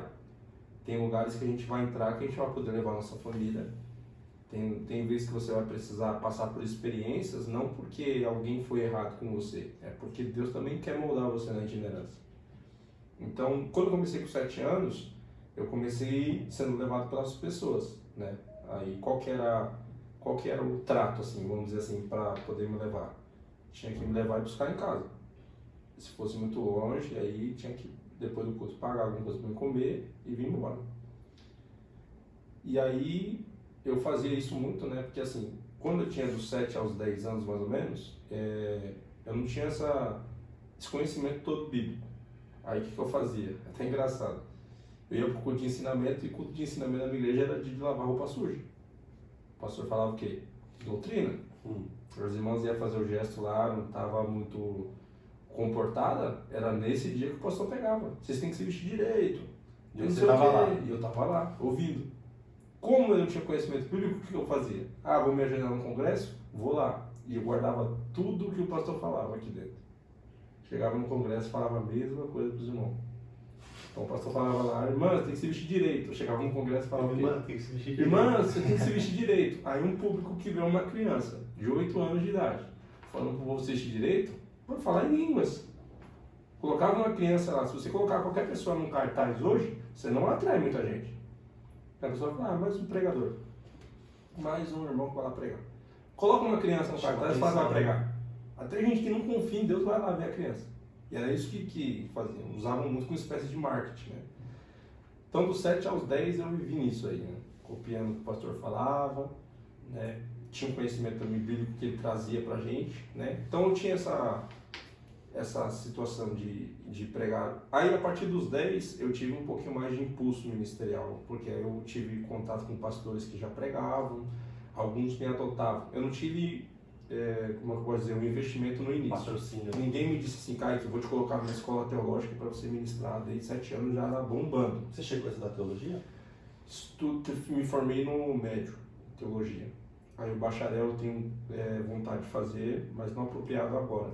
Porque bacharelado eu quero fazer para um propósito diferente. Sim. Não para usar em itinerância, mas para um conhecimento e talvez também mais para frente usar para poder dar aula, que eu gosto de compartilhar conhecimento. Mas no começo eu não tive. Se eu tivesse, eu acredito que eu tinha alcançado muito outros lugares, outras mais vertentes diferentes. Mas eu sabe trabalhar também, né? E aí a partir dos 10 eu fui adotado por alguns pastores que já eram itinerantes também, né? E sentava com eles para estudar, 3, 4 horas de estudo, e eles, Kaique, é isso, Jesus estava falando isso. Aí foi começando a mudar a mentalidade do Kaique, né? Que eu lia e pregava o artificial, o que está no texto. Só que aí começaram a me dar outras vertentes, né? Profundidade. Aí eu fui me apaixonando mais pela Bíblia e tal. E aí no marcante da itinerância, foi uma vez que eu fui ministrar em um congresso muito grande, se eu não me engano, tinha mais de 1000 pessoas na igreja. Primeiro congresso que eu peguei para muita gente mesmo. E aí já era uma preparação diferente, né? Não era mais o Kaique de 8 anos, era o Kaique de 12, 13 anos, então tinha uma mentalidade já formada, né? Já tinha um conhecimento maior. E no dia que eu fui ministrar nessa igreja aí, esse pastor que me deu aula foi comigo. E aí antes de eu pregar, ele falou assim, Kaique, deixa tudo no altar. E o resto deixa com Deus. Foi o dia que foi marcante ministerialmente para mim, né? Eu lembro que foi no mês de agosto, quando eu tinha 13 anos de idade. Foi um congresso do Belém, que eu fui ministrar, e era tarde o culto. Nossa, eu nunca tive uma ministração tão marcante como aquela, porque foi o dia que eu vi a diferença, tipo um divisor de águas, né? Você pregar num culto e num congresso. No congresso eu pregava, o povo gostava porque era criança. Mas ali o povo estava vendo uma diferença. Para quem me viu antes, Conteúdo, né? conteúdo diferente, né? Hoje ali está nascendo um pregador. Ali está nascendo alguém que está avançando mesmo, né? Então ali marcou e ali começou. Aí foi quando realmente começou a surgir agendas diferentes, né? Não era qualquer igreja que chamava, eram umas igrejas um pouco mais privadas, né, que chamava para poder trazer a mensagem. Foi a época também que eu deixei de pregar para criança, eu pregava muito para criança quando era pequeno, né? E aí comecei a entrar no curso de adolescentes, jovens e tal. E a itinerância foi brotando desse jeito. A partir dos 12 anos, 10 anos, comecei a ter uma maturidade maior. Mas é árduo, assim, a experiência que você tem, tanto em valorização, quanto também no seu conhecimento, né? Às vezes eu itinerante, às vezes eu vou para uma igreja e chegar em casa 2, 3 horas da manhã. É uma experiência. Você tem disposição para isso? É o que as pessoas têm que se perguntar, né? Entendeu? Porque as pessoas veem a gente pregando, estou indo em tal lugar, longe, irmão, Deus te abençoe e tal. Mas você sabe compensar o transporte público, quanto é para ele voltar, né? Se ele é abençoado, se paga um transporte dele, tem tudo isso por trás dos bastidores. É que as pessoas só veem a gente no altar, de fato. Todos os ministérios vêem no altar. A pessoa não fica medindo você. Quanto tempo você vai voltar para casa? Quanto tempo casa para você ir para casa? Às vezes não tem essa consciência de que o cara tá vindo de tal lugar, né? Só que eu não... É uma coisa que eu amo fazer, né? E quando você ama fazer alguma coisa, você se dedica para aquilo, né? Quando você faz algo forçado, nunca sai perfeito. Mas quando você ama fazer, estudar não se transforma em uma obrigação, mas num prazer. Porque você ama aquilo, né? E aí a gente, quanto mais convite ia chegando, mais a responsabilidade aumentava. Você não fica pregando uma mensagem toda a igreja. Tem que não, né? Tem pregador que só prega uma mensagem. Não, você tem que ter várias mensagens. Agora com o Instagram lascou, entendeu? Porque o pessoal grava, aí fica mais difícil, né? Aí você tem que... E outra, quando o pregador prega, ele também está pregando para si mesmo, entendeu? Então ele está requentando uma mensagem para ele. Não, ele tem que dar uma mensagem para o povo, mas que ele também não comeu ainda, né? Então aí aumenta a responsabilidade, né? Dependendo do culto que você vai, tem gente que muda um pouco a responsabilidade dele própria, pessoal. Como assim, você vai pregar numa igreja lá que você sabe que tem um monte de teólogo no altar. Então você falou uma heresia lá, irmão, acabou para você. Então ele vai estudar mais naquela igreja. Mas é pessoal. Eu não meço a igreja que está me ouvindo. Eu meço o público. E o povo vai estar lá, Deus quer falar o quê? Tem que ser alcançado. Vai ser alcançado o povo. Eu não quero saber se o teólogo vai gostar, se o pastor vai gostar. Estando na Bíblia, irmão. Aí é pouca ideia, como dizer, pouca ideia. Então, Bíblia, né, mano? Não tem o que fazer. Então, uma das coisas que eu sou mais apaixonado é a itinerância. Assim. Sou apaixonado. Confesso pra você que muitas vezes eu pensei em parar, assim, cheguei em casa cansado, ombro cansado, garganta inflamada, às vezes não sendo honrado, às vezes sendo desvalorizado por muitos lugares, e eu chegar em casa e falar, Deus, não quero mais, quero ficar no banco da minha igreja sentado ouvindo, quando o pastor precisar eu servir, não quero, mas é algo que arde, sabe? Quanto mais você quer parar, parece que Deus joga mais combustível, né? E é aquilo de cooperar com a igreja de Cristo, né, cara? Sim. Porque você tá ali passando por várias igrejas e você vai cooperando, vai incendiando aquele fogo. Porque às vezes a chama que tá com o cara que tá pregando, quando ele passa por ali, a chama fica. Sim. Às vezes não fica em todo mundo, mas fica em 2 e 3 que transforma a comunidade inteira. Exatamente. E é uma responsabilidade, né? Quando você é itinerante, a responsabilidade sua é muito grande, porque foi te dado uma confiança. Quando você chama um pregador para pregar na sua igreja, você está falando para o pregador assim, ó, toma minhas ovelhas e dá comida para elas. Entendeu? Só que o chefe de cozinha quem é? O pastor. O pastor que está lá. Então, quando você vai lá, você tem que saber que você está tendo a oportunidade de semear, às vezes, na palavra na vida de pessoas que não comeu de outra comida, a não ser do pastor. E o pastor confiou tanto em você que você tem uma obrigação de, no mínimo, ter uma comida à altura dele. Boa, uma comida boa. Boa. Saudável. Que é o quê? É a palavra. Não é fugir da palavra. Inventar. Ler o texto é o que o pregador tem que fazer. Abrir a Bíblia, ler o texto, explicar e aplicar. Pronto. Não tem mais nada para fazer. Se você quiser mudar essa questão aí, você já está inventando moda. É ler, explicar. Se a igreja não entender, você não tem como aplicar. Você lê o quê? O que você vai explicar? Você explica o que você vai aplicar. Quando a igreja entender, você aplica, ela recebe. Aplica no contexto da igreja e resolveu o problema. Entendeu? E é exatamente isso. Então, ser um itinerante é muito mais do que você se titular a ser. Ser itinerante é você pegar e dizer assim, ó, Deus vai me colocar em lugares, em altares, que eu vou ter que ter uma responsabilidade muito grande. Porque pregar já é uma responsabilidade. Mas pregar em alguns altares se transforma em mais, porque não é só o pastor, é os obreiros. Todo mundo está lá para poder ouvir você. Só que às vezes essa igreja não abriu exceção para nenhuma pessoa de fora pregar. E você está tendo essa honra. Você está lá. Entendeu? Então o itinerante tem que estar pronto para esses momentos. Né? E tem que ter um conhecimento abrangente para você saber onde você está pisando, né? Exatamente. Porque saber senão você o território. erra, né? Exatamente. Porque a palavra ela é viva. Você lê o texto lá, a palavra ela se explica. Você vai ser um instrumento de Deus para iluminar ainda mais a palavra. A Bíblia. A Bíblia explica a Bíblia. Essa é a verdade. O pregador está para o quê? Para falar para a igreja, é isso aqui que Deus quer falar hoje. É esse texto. Você vai iluminar a igreja naquele texto, naquele tema. Né? Tem o esboço temático, tem o esboço textual e o expositivo. Depende do que Deus vai querer fazer naquele momento. Às vezes Deus não vai querer sair do texto, vai pregar aquele texto. Às vezes Deus quer pegar um tema daquele texo e mostrar para a igreja em outro canto. Aí você vai buscando, né, expositivo. Você vai falar palavra por palavra. Bom, o que Paulo está querendo dizer? Versículo por versículo, que é um desafio. Aí vem o original, eu acho que a maior classe que prega o expositivo é o pastor. Porque ele usa muito no curso de ensino. Pastor, mestre, ensino bíblico. Quando ele vai, tem que saber fazer um esboço positivo. Porque você vai ter pessoas lá que vai querer saber o que é aquela palavra. Ali já é as profundezas do texto ali. Exatamente. Você tem que cada palavra. Eu acho lindo assim quem pega expositivo. Eu raramente prego porque geralmente é ensino, né? Como eu ministro eventos, essas coisas, é difícil pregar expositivo. Mas usa mais temático, exatamente. Né? Mas eu acho lindo assim, isso aí para o culto de ensinamento, o pastor está realmente preparado para falar sobre aquilo. Né? Uma experiência mesmo que eu tive foi com o meu pastor. Amo ouvir meu pastor pregar. Quando ele chegou no culto de ceia, pastor Alexandre Martins. Pastor Alexandre Martins, se estiver assistindo, inclusive um abraço para ele, lá da Debirna, nós congregamos lá. Já foi lá uma vez. Já foi, né? E ele pegou aquele texto de Paulo, quando Paulo vai instruir a igreja à ceia, Coríntios, capítulo 11, né? Quando vai falar... Acho que, se eu não me engano, é o 11. Pode continuar. Mas ele foi e trouxe esse texto aí, ele leu e eu achei que ele ia dar ceia pra gente, assim, porque era culto de ceia, né? Claro, é o texto da ceia. Não, ele pregou esse texto. Ele pregou assim... Sobre a ceia. Sobre a ceia, sobre o mandamento de Paulo sobre aquilo. Eu fiquei maravilhado com aquilo. Falei, eu acho que eu nunca ouvi alguém pregar sobre a ceia assim como instruir aqui, quando Paulo estava falando. Não, o povo lê o texto. 1 Coríntios 11, né?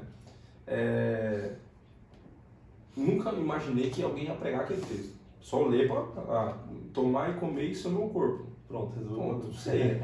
Mas aí ele trouxe uma ilustração expositiva tão linda que eu esqueci que era ceia. Que ele trouxe realmente aprofundado. O que Paulo de fato estava querendo falar ali? Era só sobre comer o pão? Não, era sobre o quê? E ele foi. Então, assim, o expositivo é o que as pessoas têm que também entender, que o culto de doutrina é justamente para você entender o que você não entende lendo. A gente tem dificuldade para interpretar a Bíblia. E não é vergonha você chegar para o seu pastor e falar, pastor, eu não entendi isso aqui. Ele está ali para isso. Ele está ali para isso, né? Só que dificilmente alguém vai querer perguntar para o pastor, porque dificilmente alguém está lendo Bíblia hoje. Vai perguntar o que você não está lendo, né? Se as pessoas lessem a palavra de Deus de fato, né, principalmente que não tem a interpretação da palavra, começou a ler há pouco tempo, não tem muito conhecimento, ela vai chegar para o pastor dela e vai falar o quê? Pastor, eu quero entender o que está escrito aqui. Ó. É o famoso dá trabalho bom para o teu pastor. Qual que é o trabalho bom? Não é ser rebelde, é falar, pastor, eu quero aprender isso aqui. É isso aí. Basicamente muito isso. Bom. Eu queria que você contasse pra gente, Kaique, qual foi não sei se foi uma que você já contou, mas qual foi a sua maior experiência com Deus em toda essa caminhada e algo que marcou você consegue lembrar desse dia até hoje? Eu sabia que essa pergunta ia vir. Sabia, né? Sabia. Bom, sem dúvida alguma, minha maior experiência com Deus foi quando eu fui pregar numa igreja chamada Igreja Evangélica Verbo Divino. Inclusive, um abraço para os nossos amigos que vão assistir. Eu fui ministrar nessa igreja, eu tinha acho que 12 anos de idade, mais ou menos, e era um culto de jovens. E aí eu fui ministrar a palavra, ministrei. Quando terminou a mensagem, eu coloquei a igreja de pé para orar, e eu ouvi a voz de Deus falando assim, ore por aquele moço que está de muleta lá atrás. E aí eu fui e chamei ele, né, lá na frente. Ele de fato estava de muleta. E aí quando ele veio 2 obreiros junto com ele. E eu não entendi o porquê. Aí quando eu falei assim, irmão, Deus mandou orar por ele. Deus falou, fala que eu vou curar ele hoje. Aí eu fui com 12 anos de idade. Falei, irmão, Deus vai curar ele aqui hoje. Imagina a responsabilidade. Você expõe que Deus vai curar, Deus tem que curar. Quando eu falo Deus tem que curar, Deus não tem obrigação, mas você tem que honrar o que você está falando. Você está falando que Deus vai curar, Deus falou que vai curar. Né? E a gente foi orar por ele. Antes da gente orar, eu falei, irmão, você consegue ficar de pé? Aí ele, não, eu não tenho movimento das pernas. Aí eu falei assim, você crê que Deus cura? Ele falou assim, creio. 12 anos de idade. Recordo como se fosse hoje. Ele falou, creio. Eu creio que Deus tem poder de curar. Eu falei, o senhor pode tirar a muleta da direita? Aí ele tirou. Porque ele que tirou, ele caiu pro lado assim, porque não tinha movimento. Não tinha força. Não tinha força. Aí o obreiro segurou ele, levantei a igreja em oração, e aí terminando de orar, a gente orou por ele uns 2 minutos de relógio. Né? E aí Deus veio e falou para mim no meu ouvido, né? Libera uma palavra para ele, dizendo para ele andar no meu nome. Aí foi quando eu disse para ele, o Senhor está dizendo, levanta e anda, larga a muleta, pode ir. Aí eu lembro como se fosse hoje. Nossa, maravilhosa essa sensação. Ele largou a muleta e saiu correndo no meio da igreja. Assim, correndo de fato, assim, correndo, pulando, e a igreja tomada assim, numa glória tão grande demais. E eu chorei muito naquele dia. Chorei muito no altar, chorei muito mesmo. E aí, confesso que foi a primeira vez que Deus usou de fato com cura. A única vez que Deus usou de fato com cura, assim, sobrenatural, foi assim. Deus já usou para poder orar para pessoas com câncer, e as pessoas testificar depois. Mas à vista, assim, na hora, no exato momento. E aí ele falou assim que ele foi diagnosticado há uns 30 anos, né, que tinha perdido o movimento das pernas. E o médico tinha dado como não tinha tratamento, nada. Só poder e ele ia lá, e depois no final do culto, né, os pastores vieram e comentaram onde eu congregava, porque muitos não me conheciam, né. E aí o irmão veio e falou assim, parabéns pelo seu ministério. Estou muito feliz. E testificou, né, a alegria que ele estava e tal. E ele falou assim, ó, do tempo que eu recebi essa palavra do médico, ninguém teve coragem de orar por mim. E Deus te usou hoje demais aqui. Né? Aí depois até me levou para tomar café lá. E Jesus me usa mais dessas curas aí, para tomar um cafezinho. Glória a Deus, muito bom. Mas né? o grande marco que teve mesmo assim, que eu, além do encontro que eu tive com Deus, né, que nós falamos no início, foi justamente eu ver uma cura do sobrenatural dos meus olhos mesmo. Muito bom, muito bom.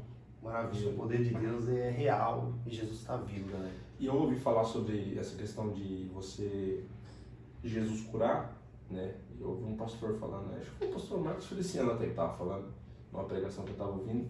E ele falou assim, por que Jesus não cura hoje? Jesus perdeu o poder de cura?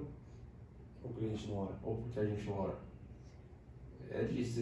Eu costumo dizer, eu falo isso direto, que nós como igreja, a gente precisa mudar um pouco a nossa mentalidade.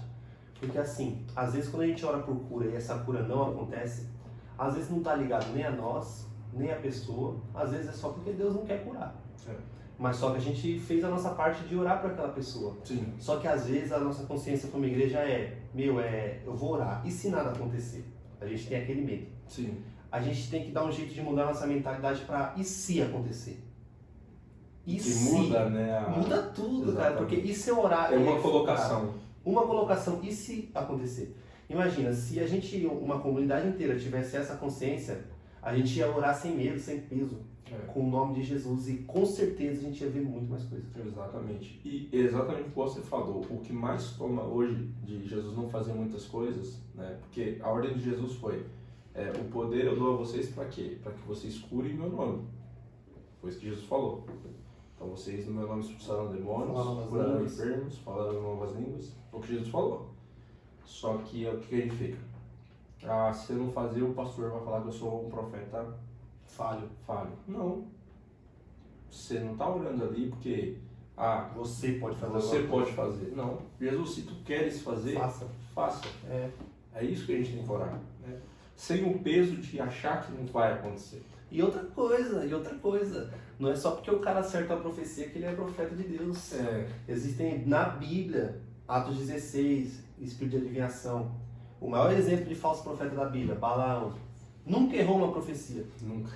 Por que o cara é falso profeta? Então, galera, o negócio é mais fundo, porque tá no objetivo que aquela pessoa quer alcançar. E acho que a grande deficiência das igrejas hoje que elas estão adotando é usar a revelação para segurar pessoas na igreja. Né? Eu preguei recentemente numa igreja que eu não tenho nada contra, sabe? Assim, mas assim, a maior revelação do culto é a palavra. Você concorda? É a palavra. A maior profecia. Tem muita gente que vai pregar, isso eu quero falar para você que, principalmente você que está começando, que as pessoas, eu tenho muita gente que me chama às vezes para perguntar, como que é para você começar a pregar e tal. Eu aconselho a pessoa e tal. E aí as pessoas que estão começando têm mania de falar assim, fulano deu saudação na minha frente, nossa, e agora? O que eu vou falar? Primeiro, quem é o pregador? O pregador da noite, por exemplo, é o Vini. Irmão, eu posso descascar o abacaxi na minha saudação. A senha da palavra está com o Vini. É assim que funciona, né? E aí a gente tem o quê? Eu fui ministrar nessa igreja e acaba todo culto. Eu prego lá há muitos anos. Todo culto, irmão. A gente prega, soa. A gente traz uma revelação que Deus desceu, irmão. Deus desce na casa. Acaba o culto, o pastor é usado na revelação. O que o povo faz? Acaba o culto, uma fila de gente para orar. Entendeu? A oração é para quê? Para a pessoa receber a revelação. Não é porque a pessoa precisa. Eu concordo do membro chegar no pastor, preciso de oração por isso. O pastor vai orar. A pessoa não pode ter a ênfase o irmão que é o usado da revelação vai orar por mim e vai revelar a minha vida. Por quê? Eu estou maltratando ou ausentando o que te faz da revelação de Deus para mim aquele dia. A palavra. Se Deus tiver que revelar algo de você, Ele vai revelar. Seja para o pastor, seja para o pregador, para o missionário, para a irmã do coque, para quem for. Mas eu não posso pedir para alguém orar por mim na ênfase só da revelação. Porque a gente está desvalorizando aquilo que é suficiente. A palavra já foi pregada, a gente já foi alimentado. A palavra ela vai acordar para todo lado. Ninguém no culto, repito, ninguém no culto depois da palavra, fala assim, Deus não falou comigo na palavra. Alguma coisa Deus falou. Não é possível, né? Alguma coisa Deus falou. Seja aquilo que você quer ou não. A palavra, quando ela é pregada, ela corta no pregador, como Ezequiel capítulo 2, a Bíblia diz que Ezequiel engole o rolo, que é o rolo que ele vai pregar para o povo. Então corta para ele, corta para o altar e corta para a igreja. Então ninguém sai de lá sem comer. Parece que as pessoas querem que fala o nome dela e diga isso aqui é direto. Aí inventa, aí entra a gente, aí entra as coisas polêmicas. Porque aí a gente vai. Pós-pandemia, o que o pessoal está pensando? Vou ficar em casa e vou ligar a live. Qual é o tipo de live que a gente tem visto por aí hoje? De tudo quanto é tipo, né? Revelação na internet, o pessoal. O pessoal faz live de revelação, revela CPF, essas coisas. No RG, né? O pastor falou e eu acatei, né? Pra que vai revelar meu RG? Pra quê? Eu já não tenho o número? Então por que eu vou... Não, eu quero que Deus revele o que ele vai fazer. E eu não quero que Deus revele porque a pessoa tá lá ligando a live, eu vou revelar. Beleza. E difícil, porque nem como você falou, às vezes a gente tá confundindo revelação com adivinhação. Se a pessoa é cheia de Deus, revelação. Se a pessoa só anda, onde que ela congrega? Aonde que ela é doutrinada? Ela vai pro culto, ela frequenta o culto? Como que é? Porque tem gente que está enganando. Porque vai muito do objetivo, às vezes o objetivo da pessoa é só alcançar outras coisas e não o reino de Deus. Muita gente perdeu até o caminho do culto. E tá na internet só. Kaique, eu queria que, se você tiver mais alguma coisa para alguma outra experiência, algo maior, ou algum conselho para a galera que está chegando agora, se tem algo que você tem a acrescentar para o pessoal que está assistindo. Eu não posso deixar de falar do meu testemunho quando eu tinha 5 anos de idade, né? Acho que, não sei se você consegue ver aqui, ó, uma cicatriz que eu tenho. Sim. E eu tenho essa parte da orelha aqui cortada. Não, essa aqui. Essa aqui eu errei aí, cara. E aí o que acontece? Quando eu tinha 5 anos de idade, eu fui atropelado por uma moto, né? E eu fui parar no hospital, né?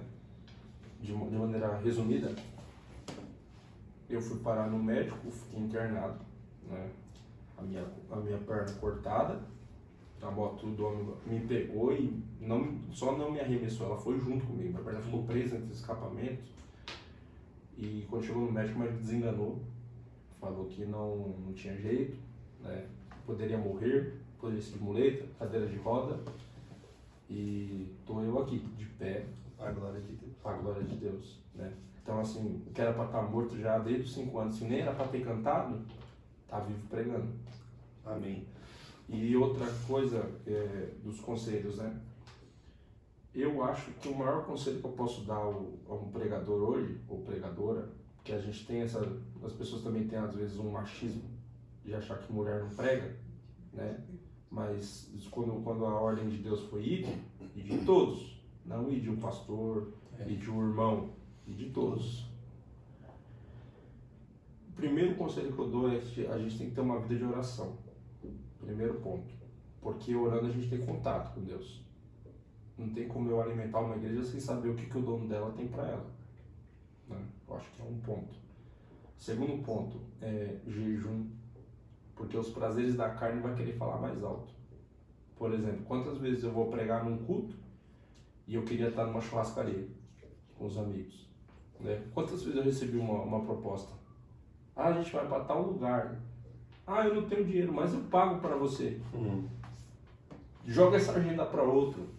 Porque muita gente faz isso, né? Às vezes troca a agenda por causa... Não vou entrar nesse detalhe. Deixa pra lá, né? Deixa pra lá isso aí. Tem que ter um podcast só pra isso. Só pra isso. Mas quando você jejua, você tem mais facilidade em queimar as vontades da sua carne, né? E terceiro, honrar o pastor, honrar a igreja que você tem na sua casa. Porque você pode ser muita coisa fora da igreja que você congrega, mas você tem que ser reconhecido lá, na sua casa, na sua igreja.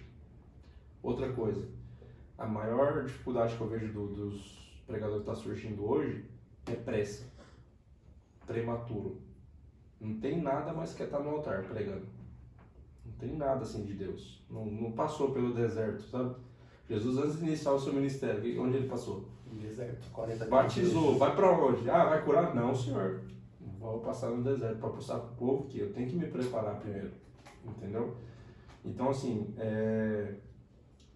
o jeito de você ministrar não tem que ser o jeito que o povo quer, é o jeito que Deus quer te usar. Quantas pessoas eu vejo imitando, às vezes, pregadores, Até as frases. né, frase. E a gente que é de internet, a gente sabe, né? Confesso, no começo eu fazia isso também. Isso é normal. Mas, assim, hoje as coisas estão diferentes. Né? Hoje eu olho assim e falo assim, eu fiz isso, mas isso não é certo. Começo do meu ministério. Aprendizado, né, cara? Te aprendendo. Hoje eu posso falar para alguém, não faça isso. Se Deus te usa como uma pessoa calma, não é o jeito que você prega, é o que você prega. Eu posso ser um pregador avivalístico, como sou considerado, mas muita gente não é um avivalístico. Às vezes a pessoa é do ensino. Às vezes eu vou chegar em você e falar assim, irmão, Jesus foi pregado na cruz, mas você vai ser abençoado e assim, blá blá blá. Alguém vai chegar, irmão, Jesus foi pregado na cruz. Não é a mesma coisa?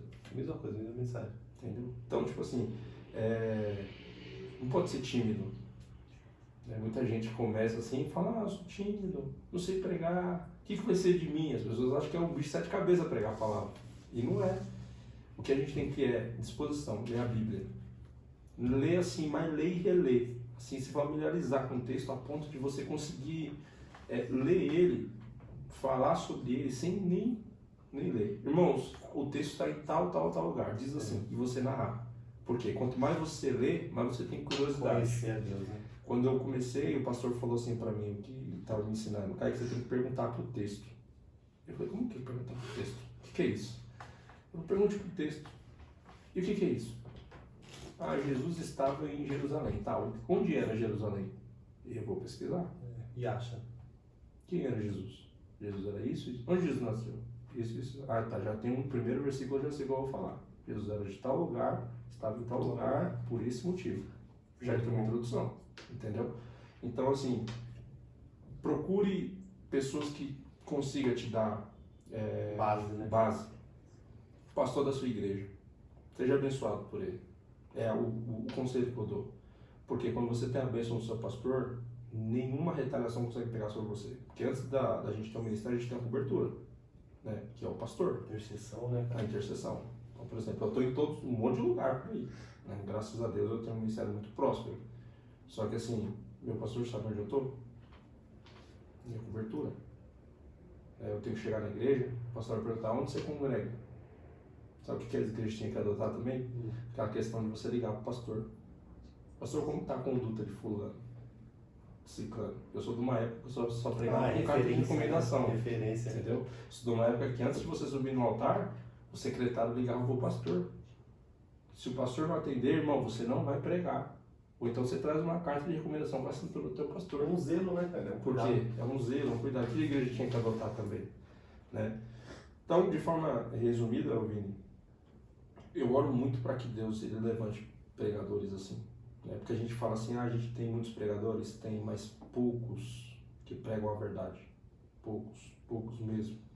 A ponto das pessoas mandarem mensagem, às vezes eu não posso ir, e alguns pastores confiam assim, por diversos anos eu estar com eles, né? E eles perguntam, cara, você tem alguém para indicar? E eu tenho uma lista de pregador no meu celular e eu não consigo indicar nenhum. É triste, né? Por quê? Porque eu tenho que estar com uma agenda repleta, lotada. Mas às vezes não está com uma vida diante de Deus. E você trazer alguém que não está com uma vida diante de Deus, em vez de abençoar a tua igreja, traz retaliações. De serviço, né? Ou você abençoa ou você não abençoa. Né? Então, você que está do outro lado aí, eu te dou um conselho. Antigamente eu falava assim, não entre. Não queira itinerância. Né? Hoje não. Hoje eu falo, faça o que Deus tem para você. Independente do que vão dizer. Porque a gente vai ter, sim, muitas pessoas que vão te julgar. Levantou agora. Às vezes dentro da nossa igreja. Tem pessoas que não são vocacionadas e não entendem a sua vocação. Né? Então, o base entenda primeiro qual é o seu ministério, seja itinerância, seja ministério infantil, jovem, mocidade, o que for. Zele por aquilo que Deus te confiou, né? Porque o meu maior problema é justamente eu ter o zelo pelo que Deus me deu. Deus me deu, então Ele confia. Sim. Entendeu? Muita gente está orando para ser o que eu sou. Eu sou muita coisa? Não. Mas tem gente que quer ser um pregador. tá lutando, subindo um monte, jejuando, buscando na madrugada para ter o que eu tenho, que às vezes eu não valorizo, né? Então, conheça o teu ministério, tenha a bênção do teu pastor e Deus vai abençoar. Maravilha. Kaique, obrigado. Obrigado, Elvino. Prazer. Obrigado por poder trocar essa Deus ideia, abençoe. estar conversando contigo. Foi maravilhoso. Galera, você que está aí, curte, compartilha esse vídeo e lembre-se de uma coisa. Você acabou de ser incendiado pelo amor de Jesus. Valeu. Um abraço e até a próxima.